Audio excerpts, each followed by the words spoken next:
সঙ্গত কারণেই রাসূল করিম সাল্লাল্লাহু আলাইহি ওয়াসাল্লাম হাদিসে পাকে ইরশাদ করেছেন, আমি এবং পূর্ববর্তী নবীদের মিসাল অতি সুন্দর ফ্লোয়িং একটা ঘরের মতো, যেই ঘরটা সব দিক থেকে একদম 100% বড় সুন্দর, বড় ফাইন, কমপ্লিটেড। শুধু কোনো একটা কর্নারে একটা ইট বাকি ছিল, সেই ইটটাই হলাম আমি। একটা ঘর সব দিক থেকে যদি কমপ্লিটেড হয়, শুধু একটা কর্নারে একটা ইট বাকি থাকে, সেই ইটটা যখন লাগায় দেওয়া হয়, ওই ঘরের আর কোনো জায়গাতে, কোনো কর্নারে, কোনো অবস্থাতেই পূর্ণ ইট, আধা ইট, কোয়ার্টার ইট কোনোটাই সংযোজনের সুযোগ থাকে না। এ কারণেই কোরআনে পাকের এ আয়াত নাজিল হওয়ার পরে সমস্ত মুসলমানদেরকে এ কথা দিল থেকে এই এলান স্বীকার করতে হবে, বলতে হবে যে আল্লাহ পাক আজকে দিনকে পরিপূর্ণ করার ঘোষণা দিয়েছেন। সঙ্গত কারণেই এই ঘোষণা আসার পরে এই পৃথিবীতে নতুন কোনো দিন আমদানির সুযোগ আর নাই, নতুন কোনো শরীয়ত আমদানির সুযোগ নাই, নতুন কোনো কিতাব আমদানির সুযোগ নাই, নতুন কোনো নবী আগমনের সুযোগ নাই, নতুন কোনো রসুল আগমনের সুযোগ নাই। এ কারণেই তো তামাম পৃথিবীর উলামায়ে কেরামের ঐক্যমতের ফতোয়া, কাফের কাফের কাদিয়ানি কাফের। কেন? কারণ কাদিয়ানি নতুন কিতাবের দাবি করেছে এই ঘোষণার মহান এই ঘোষণার পরে, নবুয়তের দাবি করেছে এই ঘোষণার পরে, রিসালতের দাবি করেছে এই ঘোষণার পরে। মনে রাখবেন, এই ঘোষণা আসার পর কেউ নবী হবে তো দূরের কথা, কেউ নবুয়তের দাবি করবে তো দূরের কথা। এই ঘোষণা আসার পর মুহতারাম হাজিরিন, কোন কিতাব, কোন রসুল, কোন শরীয়ত, কোন দিন আগমন হতে পারে, এই জাতীয় ধারণা করার সুযোগও কোনো মুসলমানের নাই। এই জন্য কিয়ামত পর্যন্ত যদি কেউ নতুন কিতাব আমদানির কথা বলে, নতুন শরীয়ত আমদানির কথা বলে, নতুন রিসালাতের দাবি করে, নবুয়তের দাবি করে, ফুল নবী হোক, হাফ নবী হোক, কোয়ার্টার নবী হোক, জিল্লি নবী হোক আর ছায়া নবী হোক, সহযোগী নবী হোক আর হেলফারি হোক, সঙ্গে সঙ্গে কোন রকমের চিন্তা চেতনা ছাড়া মুমিন যারা, তাদেরকে বলতে হবে এই কথার দাবিদার হয়তো কাযযাব, না হয় দাজ্জাল। মনে থাকবে তো আপনাদের ইনশাআল্লাহ? মুহতারাম হাজিরিন, এটা তো পুরাতন একটা, সবই পুরাতন কথা। এই মেসেজ আমাদের কাছে আগে থেকেই আছে। আমি আজকে আপনাদেরকে আরো একটা দিকে আপনাদের নজর ফিরাইতে চাই। সেটি হলো কোরআনে পাকের এই আয়াতে আল্লাহ পাক কি বললেন? আল-ইয়াউম, আজকের এই দিন। কোন দিন? বিশ্বনবীজির বিদায়ী হজের ওকুফে আরাফার দিন। ওই দিন আবার জুমাবারও ছিল। আসরের নামাজের পরে জাবালে রহমতের উপরে এ মহান ঘোষণা আল্লাহ পাক তার রাসূলের উপরে পাঠিয়ে দিয়েছেন। আল্লাহ বলেন, আল-ইয়াউম, আজকের এই দিন, আকমালতু লাকুম দীনাকুম, তোমাদের জন্য তোমাদের দিনকে পরিপূর্ণ করে দিলাম। খুব ভালো করে বুঝবেন, সঙ্গত কারণে কিয়ামত পর্যন্ত পৃথিবীর যেই মানুষটা বলবে আমি দিনদার, আমি মুমিন, আমি মুসলিম, তার জন্য জীবনের কোনো অপশন, কোনো ফাংশন, কোনো ক্ষেত্রে, কোনো জায়গাতে, কোনো কর্নারে, কোনো সাইডে, কোনো নীতিতে, কোনো তন্ত্রে মন্ত্রে ইসলাম ছাড়া আর অন্য কারোটা গ্রহণ করার কোনো পারমিশন। আর একটু জোরে বলেন। জীবন চলার যে কোনো ফাঁকে, যে কোনো বাঁকে, যে কোনো অপশন ফাংশনে যদি ইসলাম ছাড়া অন্য কারো নীতি রীতি এগুলি যদি মানে, তাহলে সে যেন প্রকারান্তরে এ কথাই বলল যে রবের দেওয়া এই ঘোষণা আকমালতু লাকুম, এটি সঠিক নয়। আর যে ব্যক্তি কোরআনে পাকের কোন ঘোষণাকে উল্টো বলবে, তার বিপক্ষে যাবে, তার আর মুমিনের ভিতরে থাকার কোনো সুযোগ, ইমানদারের এরিয়াতে থাকার কোনো সুযোগ থাকে না। খুব ভালো করে বুঝবেন, ইসলামে কমপ্লিট দিন, বাইরের কারো কাছ থেকে কোনো তন্ত্রমন্ত্র, কোনো নীতি আনার প্রয়োজন নাই। আর জীবনের সব ক্ষেত্রেই মানতে হবে শুধুমাত্র কেবলমাত্র কোনটা? ইসলাম একটা। কারণ ইসলাম পরিপূর্ণ। বিষয়টা আপনাদেরকে বোঝাবার জন্য সহজে দুইটা কথা বলি।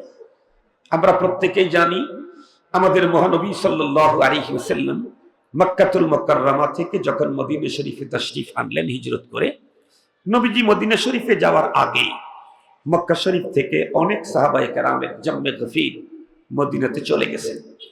আর মদিনা শরীফে মহানবীজি জীবন তাকে হেফাজতের জন্য, তাকে শেল্টার দেওয়ার জন্য, তার মিশনকে আগায় নেওয়ার জন্য জানে সারানা এক বিশাল ইউনিটি কায়েম হয়ে গেছে।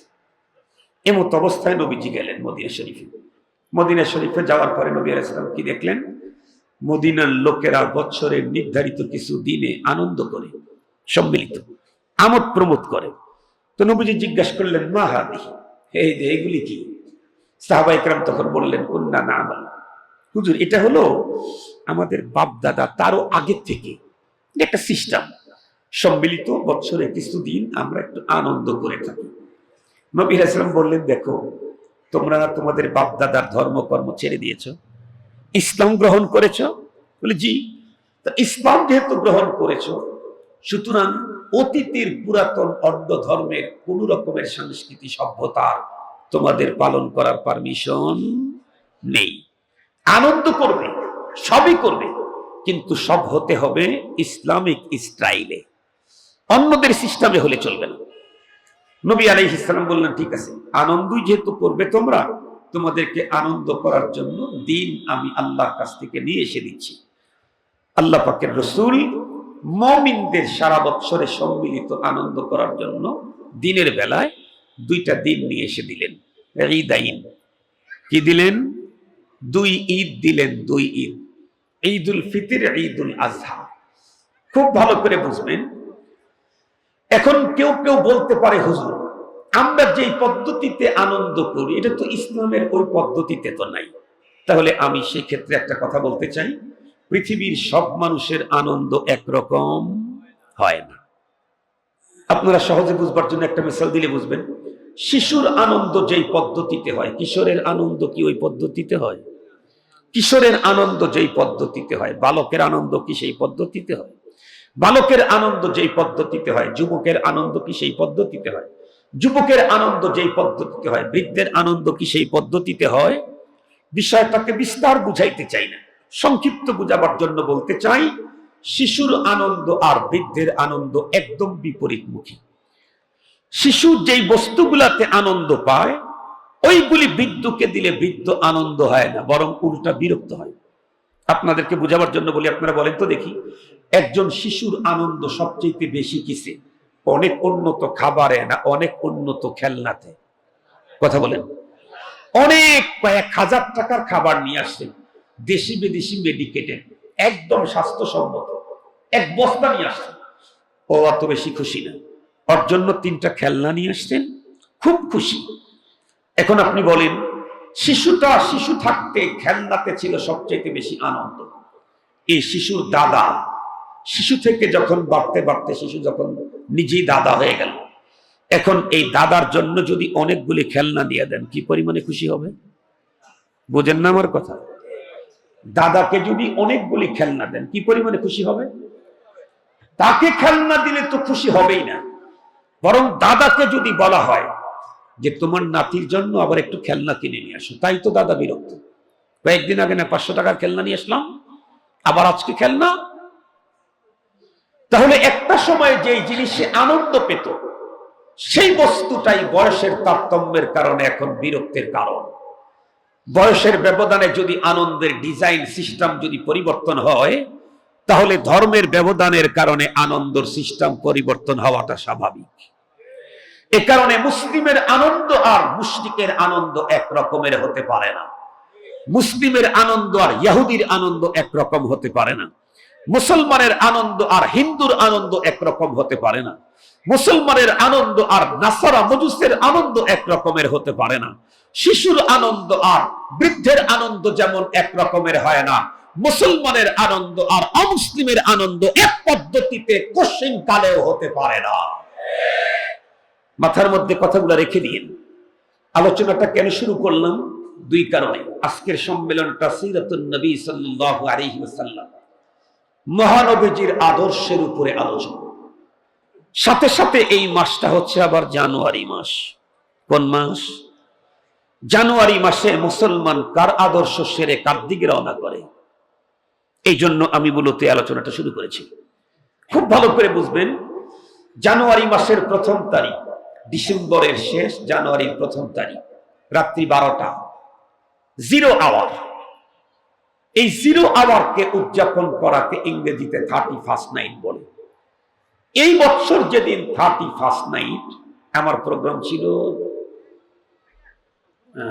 চাঁদপুরের মতলবে। প্রোগ্রাম শেষ করে যখন রাত্রে ঢাকা শহর হয়ে উত্তরবঙ্গ বাড়ির দিকে রওনা করছি, পথের ভিতরে গিয়ে দেখতেছি 31st নাইট উদযাপনের মহৎ উৎসব চলতেছে। ফটকাবাজি, আতশবাজি, গভীর রাত্রে নারী আর পুরুষের অবাধ চলাফেরা। এই যে আজ থেকে 15 বছর পূর্বেও তো 31st নাইট শব্দটা দেশের মানুষের মাঝে অপরিচিত ছিল।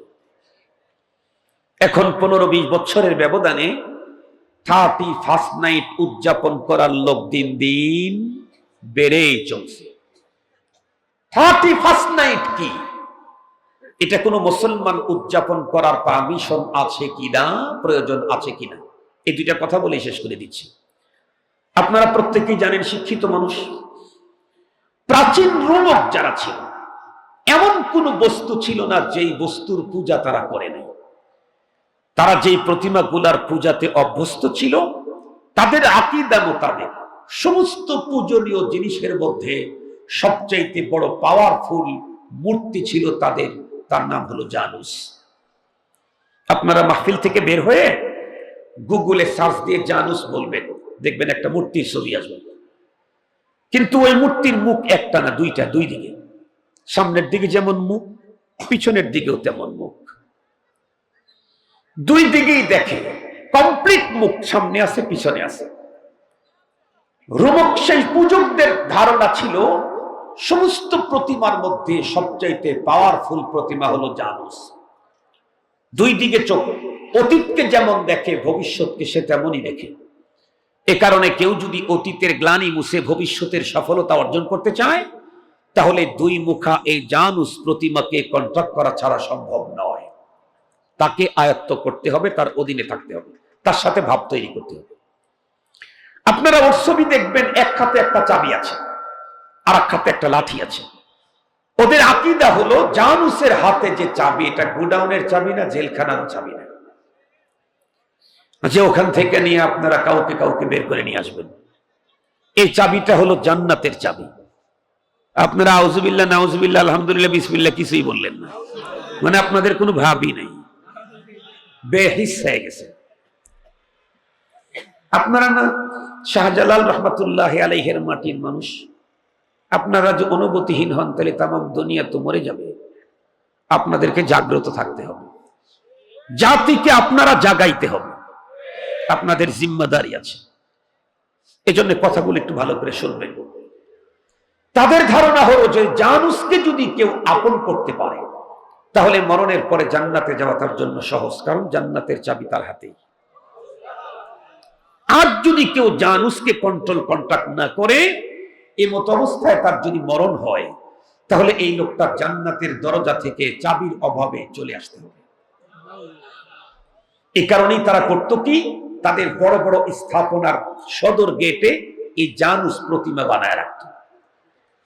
এর পরবর্তীতে যখন খ্রিস্টানেরা খ্রিস্টাব্দ বর্ষ গণনা যখন শুরু করলো, 12টা মাসের নামকরণে তারা প্রথম মাস, খ্রিস্টীয় প্রথম মাসের নাম পাওয়ারফুল সেই প্রতিমা জানুসের নামে নামকরণ করলো জানুয়ারি।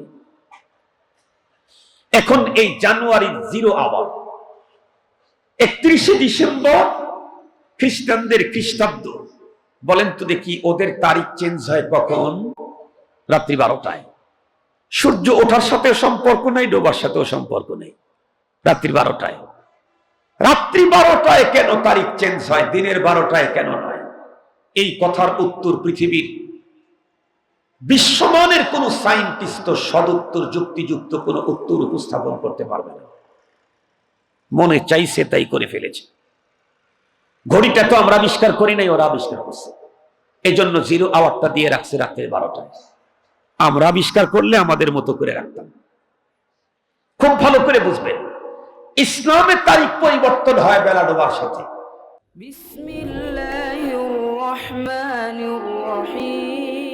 কোরআন হাদিসের আলোকে সত্যের সন্ধান। মাহফিল টিভি, সিলেট।